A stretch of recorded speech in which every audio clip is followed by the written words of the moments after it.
Beko, si e pek të histori tani? Sepse avokati, Nardi u përpoq të bënte një rezume të asaj se çfarë dyshohet që mund të lidhet në këtë histori. Tani ke informacione, çfarë mendon se fshihet pasaj dhe si e shes pakun në syt e perceptimit publik tashmë, duket sikur është i goditur? Në fakt i përdore shprehjet në histori. Me këtë më kujtove diçka në rast se më lejon të bëj historik.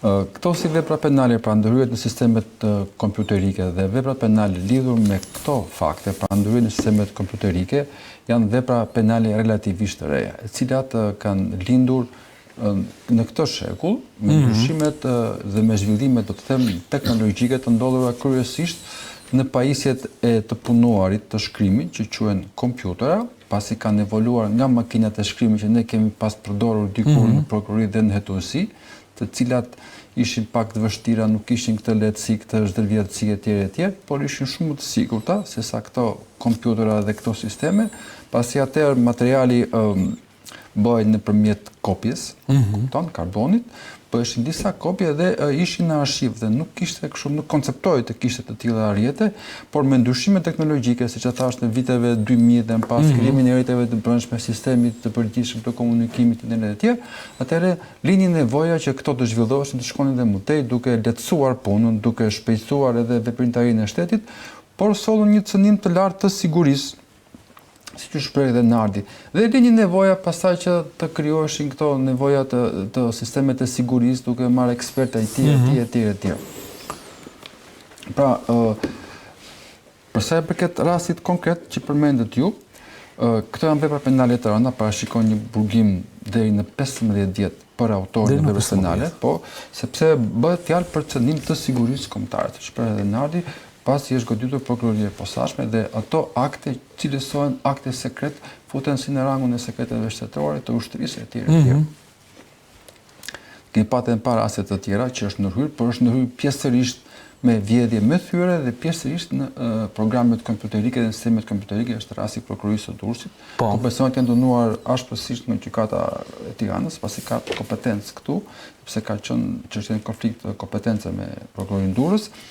Dhe mendoj që këto nuk janë shumë të thjeshta. Duhet të kuptojmë që siç janë edhe parashikimet e kodit penal, kemi një hakerim të thjeshtë, siç kemi dëgjuar, për shembull pa dashur ta vulgarizoj, ndërhyrje në Facebook, ne dëgjojmë hapur që ndodh për të vjedhin rrjetet sociale, ku bëhet për qëllim denigrimi të individit etj, por kemi edhe pastaj ndërhyrjet në sisteme të tilla të ndërlikore, siç janë sistemet bankare ose në llogaritë e firmave të ndryshme ose të emaileve të këtyre kompanive që ne kemi patur raste pafund, ku persona të ndryshëm kanë depërtuar në komunikimin mes kompanive që kanë kryer transaksione dhe nëpërmjet manipulimit të adresave të emailit kanë orientuar që të derdhin shuma blerësit të një llogari e cila i përket hakerit, jo shitësit sipas komunikimit që ka patur më parë dhe kanë pasur kompani shqiptare që kanë humbur edhe me miliona euro. Pikërisht për kësaj ndërhyrje. Për ndërhyrjes të hakerëve të cilët janë në komptim të rrjeteve. Por janë edhe pasaj këto hakerat e tjerë të specializuar që ndërhyjnë në rrjetet e shtetit, siç sa Nardi për shembull rastet që në sistemet shqiptare ranë totalisht, atëherë policia e shtetit totalisht, ne kemi patur raste që kanë punuar një detori policie me një kompjuter dhe ishte i pasigurt, sepse të gjithë ishin hakeruar. Hakerim, do të thënë, marrje, dëmtim, përpunim, ndryshim informacioni, gjithçka që ti mund të bësh. Pra më thonë, keni punuar dhe me një kompjuter të vetëm për shkak se ra. Dëmtuar informacion, karrierë informacion, tani. Por ky është niveli më i lartë i hakerimit të bëhet nga specialist dhe si rregull, paktën s'është se ka rregull, por tu kanë veprojnë nga shtetet të cilët i kanë patur mundësi dhe kanë patur grupe të tilla që ka pas edhe njohuri për goditje kundër për shembull centraleve përthamore etj që më kërkon një specializim dhe ekspert IT shumë të lartë. Që këta nuk duket sikur nuk po na mungojnë. Domethënë, nuk po shoh që her pas here këtu e nise me Facebookun. Këtu vjen Facebook, domethënë fillojnë që këto nivelet e ulta dhe arrin godasim edhe spakun.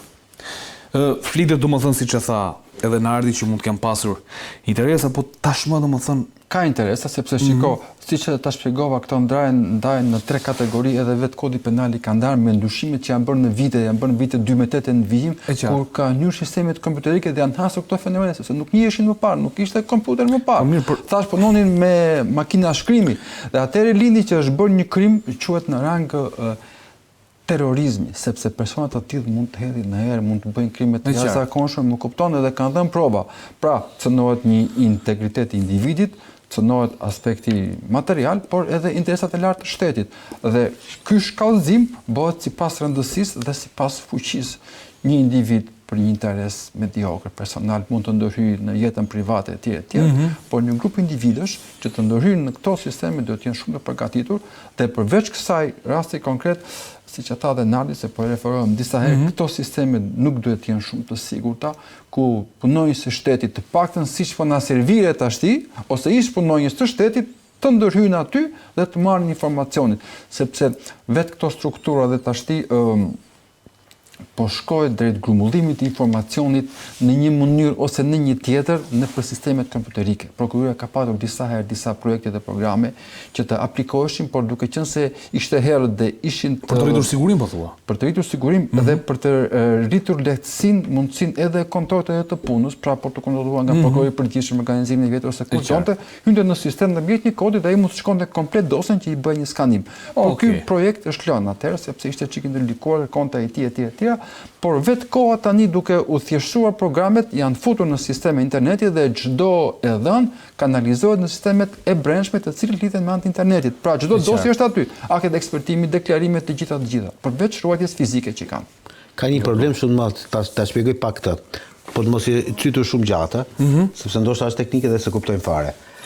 Është dhe një lloj po e them neglizhencë, unë po të mos gjetni në një fjalë shqipe, domethënë që nuk i mungojnë shqipes, ç'është e vërteta, nga ana e prokurorëve, të paktën këtyre 3 prokurorëve të cilët po e quaj unë hakerim i emaileve të tyre, të cilët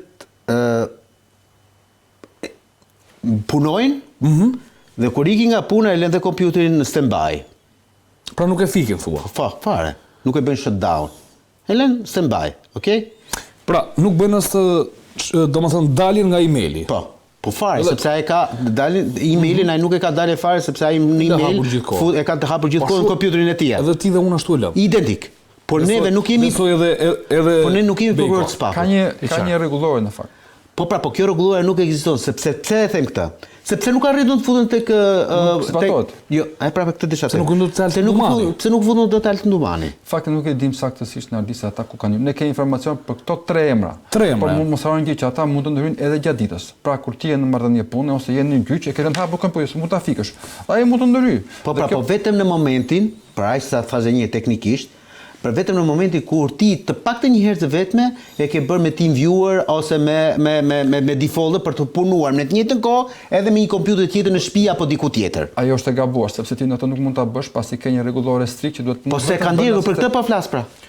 Fiks për këtë po flas. Në fakt kjo është e vërtetë sepse njoftimi është bërë i tillë që çdo sinjalizimi që ndërhyrja është bërë në orët e vona të darkës. Po, dhe këta kanë shkuar dhe nuk arrinin dot domethënë që të futeshin te kompjuteri, por kanë bërë shutdown gjithë rrjetin elektrik. E kupton se çfarë ka ndodhur apo jo? Fikën spaku dritat, po thua. Po pra i fiku spaku të gjitha dritat, me qëllim që të ndalonin domethënë le të themi vjedhjen, rrjedhjen, sepse nuk po arrinin dot të kuptonin se çfarë po ndodhte. Kuptimin plotësisht. Pra, ajo që po dua të them është dhe një lloj neglizhence e realisht e spaku dhe prokurorëve të tij. Pra, të mos ja veshin se po më duket sikur po i bëjmë heronj të kibernetikës këta që e kanë hakeruar ose vjedhur sistemet. Ata mund të jenë njerëz të cilët domethënë janë më të sofistikuar se ne 3 këtu në raport me pjesën teknike, me njohuri teknike. Por nuk janë Julian Assange. Po jo, nuk janë aty, por nuk janë hacker. Avokat, e di kush është ideja, ne kemi krijuar këtë perceptimi që SPAK me dorë të hekurt, godet, ka informacione sekrete, hermetik. Do tani dalin 2 ish punonjës, një nga IMT dhe një nga burgjet që nuk më lidhen. Mua vetë domethënë kam dyshimet e mia për që dikush që ndron brapa këtyre në kuptimin nuk e di këta 2 persona. Si është e mundur që sot e kësaj dite SPAK-u nuk ka nxjerrë një njoftim në raport me Agim Ismailej? Që ta ketë thirrë, që ti ke sekuestruar një telefon? Po, si do ta lidhësh të? Ai ka dalë emri ish drejtorit burgjeve, Agim Ismaili. Unë personalisht për këto dy që kanë nxjerrë dy informacione që janë dhënë dhe masat e sigurisë, Unë nuk po bëj spine këtu. E qartë. Unë po them atë që ka dalë në media, nuk po shpik rrotën dhe një po them. Pyetja është pse? Pyetja më e madhe e gjitha pyetjeve është, orë zotrinë, 13 mars, 3 prill. Ç'ne buj totale në raport me Spakun? Por çfarë interesi ka pasur Spaku që kjo histori mos merret vesh fare? Pikërisht prandaj kisha pyetjen, që dalja në publik e këtij informacioni e goditi Spakun? Shumë fare. Jo pa qëllim Spaku, dy gazetarëve, Eli Fundos dhe nuk e di kush është gazetari tjetër, më duket tani Laot, nuk e di, po Elvin e di, sepse doli publikisht. U kërkoi, i thirri dhe u kërkoi, domethënë ju lutem mos nxjerrni informacionin në raport me ato që dini. Jo pa qëllim e bëri këtë gjë, se ai nuk e detyron dot gazetarin o zotrinë çfarë do publikojë çfarë jo. Pra në këtë rast Spaku vetëm mund të lutet, se ndryshe përsa komentar. Le të shkojnë marrin vendim gjykate, siç e bëri me metamorfozën. E kuptoj. Le të shkojnë marrin vendim gjykate, da detyroj mediat që dhe prap dhe vendimi i gjykatës, nuk është terus o zotri. Se prevalon interesi publik.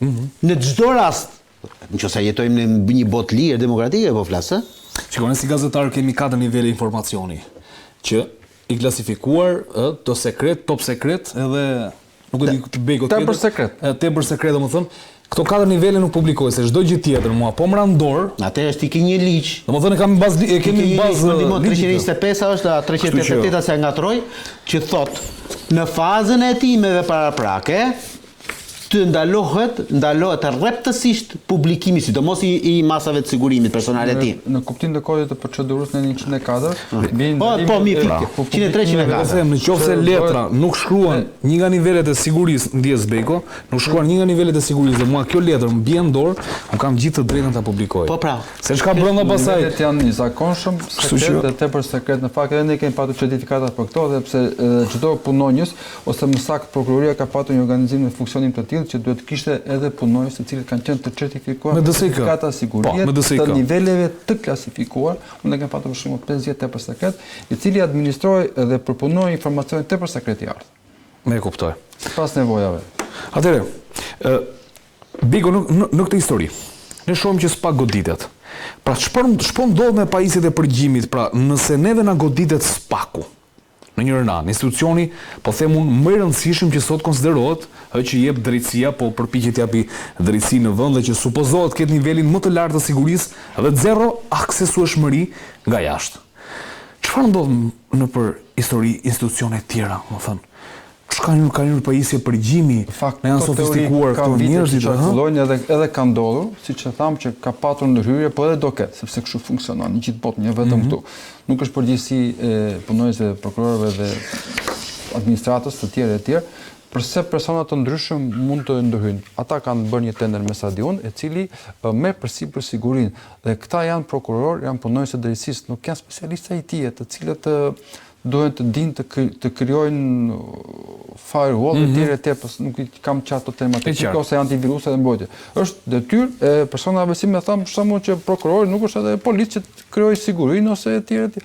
Pra, merren tjerë persona, këta kanë përgjegjësinë. Nuk e dim si është zhvilluar pas ngjarjes, pas konstatimit të faktit me kompaninë përgjegjëse që ka marrë përsipër sigurinë, por edhe si standardi me personat e tjerë të cilët supozohet se i shpërndar ky informacion i vjetër. U përmendën emrat këtu. A janë thirrë këta, janë sekuestruar telefone, janë sekuestruar kompjuterat të shpar, a është shpërndar ky informacion, sepse siç edhe u tha këtu, ky nuk është një krim, pra e përmendëm, nuk është një krim i thjeshtë, është krim i organizuar në vetvete, sepse është bërë me qëllime të caktuara, është paguar, është financuar, është ndjekur dhe duhet shkohet tek personi i cili ose tek grupi personave ose tek ata që kanë organizuar dhe cili ka qenë qëllimi. Kanë ndërhyrë. Pse kanë problem në rastin konkret me këto dosje, pavarësisht se këto nuk kanë shkuar, ndoshta nuk është regjistruar procedim penal për këto, dhe nuk është problem, sepse unë i shoh një lloj, prandaj po të bëj pyetjen, ndoshta edhe retorike, si ta ndjesh, në rastin kur faqe të tëra vendimesh apo hetimesh nga dosja kanë dalë në publik. Ku ka ndryshim? Nuk ka asnjë lloj ndryshimi. Mu nuk e quaj normale, më zotërin nderuar, që Sali Berisha, kur shkon një herë në 2 javë aty përpara të dalin dhe të thot të lexoj transkripte nga dosja penale. Për mua si qytetar ju rriti nati dhe thot sa më shumë. Po unë po flas tani si jurist. Nga pipa me ligjore. S'mund të thuash ti, ta Orland Balla pas ka thënë kështu. Si qytetar unë dhe them shumë pak the, duhet të thuash më tepër. Po ne po flasim si profesionist tani. Tani këtu nuk është faji Sali Berishës, o tha. Këtu është faji Spakut. Se nuk ka mundësi më që të dalë një informacion i tillë. Ore ju bë dosja, nuk ka harroj dot. Në orën 18 të darkës është arrestuar Jamar Balltesi në mënyrë më të tmerrshme të mundshme në aeroport dhe Sali Berisha ju dha detyrim paraqitje në orën 20 të darkës, 2 orë më vonë, ditë shtune, një kolege nuk ja them. Doli dosja. Po të mund të thuash se më se përmendën shumë emra. Spaloste dosjen për 200 faqesh. Tani 200 faqe s'ka pas mundësi me e lexuar më burr në 2 orë. Jo ta kishte dosjen gjë. Kjo është çmenduri mo. Kjo për mua është çmenduri. Dhe këtu duhet kërkuar Spaku. Ka një koordinim do thuash Nali, sepse mund të ketë një koordinim. Po vjen keq që po tani. Kur thua kështu Bego, çfarë? Ne po na çan ujku, ne themi u gjurmë. Ore po të çan ujku, ti thua gjurmë. Ç'a gjurmë valla? Kur thua koordinim Bego, çfarë nën kupton domethënë? Pa mund të ketë diçka të cilat gjërat nuk janë kështu kaq. Po thua që rrjedhin nga brenda, dikush nga Spak i shet më thonë. Patjetër. Shikoj shikojmë për shembull në aspekt informal. Para godinës ti ketë vendosur gazetarët. Dhe nuk ka ndodhur ndonjëherë që për shembull para godinave të drejtësisë të kesh vendosur të stacionuar gjitha mediat kryesore të vendit aty dhe ato pastaj me gazetarët e tyre. Ku ka gjyqje të rëndësishme në Shpak kështu ndodh. Shiko, unë po them që ata janë të stacionuar. Ata nuk shkojnë kur marrin njoftime. Janë të zhvendosur, kanë edhe një vend që ndrihemi aty që të mos lagë në rast se bie shiu, kanë edhe kameraman. Pra, po mos e kërko këtu probleme Bledi. Jo. Ata në gjithë botën gazetarët të rinë dihen në shi aty. Problemi është o zotri ti si Spak. Pse të rrjedh informacioni ty më burrë? Dhe si është e mundur që nuk kjo të bëhet rrugë ty? Mirë tha një herë, tha, po 2 herë, po 3 herë, po 5 herë. Është rrugë mo kjo histori. Tani o bëhuni totalisht transparent, po flas me si institucionalet. O bëheni ose ndryshe bëhuni hermetik. Edhe kaq burr. Po ti s'mundesh domethënë të bësh një lloj dyzimi ose regjie. Këtë dosjen për Andin po e nxjerr dhe po e nxjerr ashtu si duan ta nxjerr, këtë dosjen tjetër nuk po e nxjerr. Kjo është pastaj kjo është tjetër histori. Po për këtë po flasim neve. Po pra për këtë, po historia është kur nuk ta jep dikush dhe ti shkon dhe hyn dhe merr vetë. Po ta them në një tjetër e ka marr. Nuk e ka marr, ti vazhdon akoma me historinë. Ta thash fjalën e parë, po ta them prapë. Nuk kanë parë vetëm emailët. Po lemële, ore që aty është një i brendshëm, këtë flije nga mente kokës. Flije më mos androllo këtë. Është një i brendshëm më burr. Dhe qartë. S'ka mënyrë tjetër. Nuk mundet o burr. Nuk të bën sens gjëja.